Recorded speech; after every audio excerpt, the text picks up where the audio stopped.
important for me is to completely immerse myself in the reality around me, and I start to discover exactly what that's like when I start shooting. C'è stata una richiesta da parte dell'Istituto Luce con un'idea di Carla Istituto Cattani di Luce fare suggested that we do this. Carlo Catani piccolo had the film su idea of making a Lampedusa brief per film about mostrare Lampedusa al mondo to quello che show era to the world Lampedusa in quel what periodo lì. Lampedusa was all E quindi about dopo i during primi that period. sopralluoghi che feci nell'isola So the mi resi first conto kind che of era in ogni location caso scouting I did impossibile on the spot raccontare una made it very realtà clear così to me that it was complessa virtually in un impossible film to breve. recount E such a d'altronde complex il reality mio in a respiro è short film. sempre You made a very, very political film without a political statement.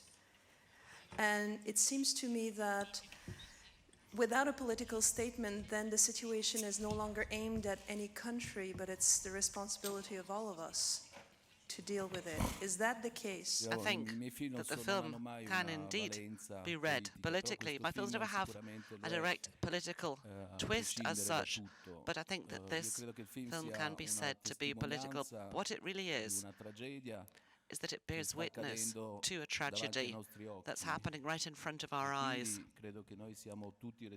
I think that we all are responsible for that tragedy, and perhaps after the Holocaust it's one of the greatest tragedies the world has ever seen.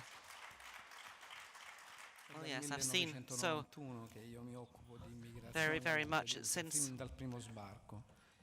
91, when the first boats landed, that I saw the situation. I've seen some beautiful things, but above all I've seen really dreadful things. So many dead children, so many dead women, so many raped women.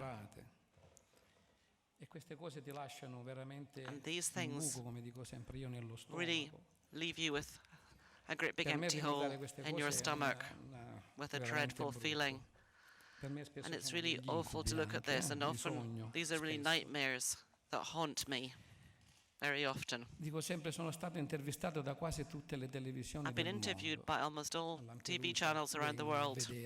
They come to Lampedusa to take a look at what's happening. The journalists come to Lampedusa and take a look at the phenomenon.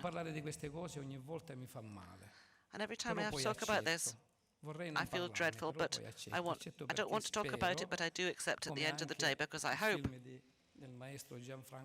just as I hope that this film by the maestro Gianfranco Rosi will get the message across, that these newspaper articles and this film will raise people's awareness and raise the awareness of those who can do more than us to do something to solve these problems. This problem is becoming hugely dramatic. It's a really epoch-defining issue for Europe, and the countries of Europe seem to all be going their own way, doing their own thing. Some are setting up walls, some are putting people within pens, within fences, and you shouldn't even treat animals like that. And I don't think that a wall or barbed wire is going to stop these people. If we want to stop these people, then we need to act differently. We need to create positive situations in their own countries, but I don't think there's one single person in the world who wants to leave their own homeland unless they're forced to do so. So that is what we must do, and the responsibility is not just for Italy. Italy's done a great deal, I have to tell you the truth.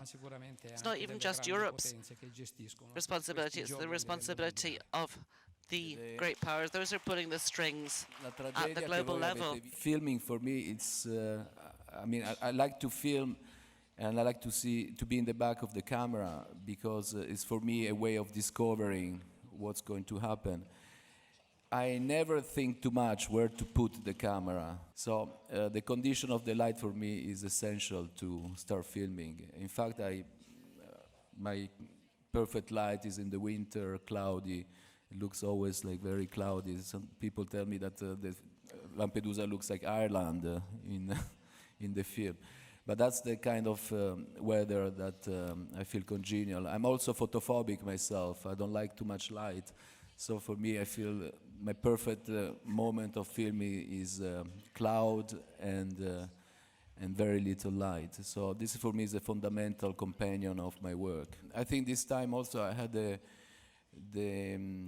privilege of using a camera which is quite light but fantastic camera. It's a Amira from Ariflex, and which made a huge difference because with this camera I was able to shoot at night literally with no light. I was shooting with a small torch, and that gave me an enormous freedom because be just one person shooting and we were only two people sometimes looks like we had an incredible amount of light in order to be able to shoot at night. And when we shoot in the middle of the forest, it was only one torch.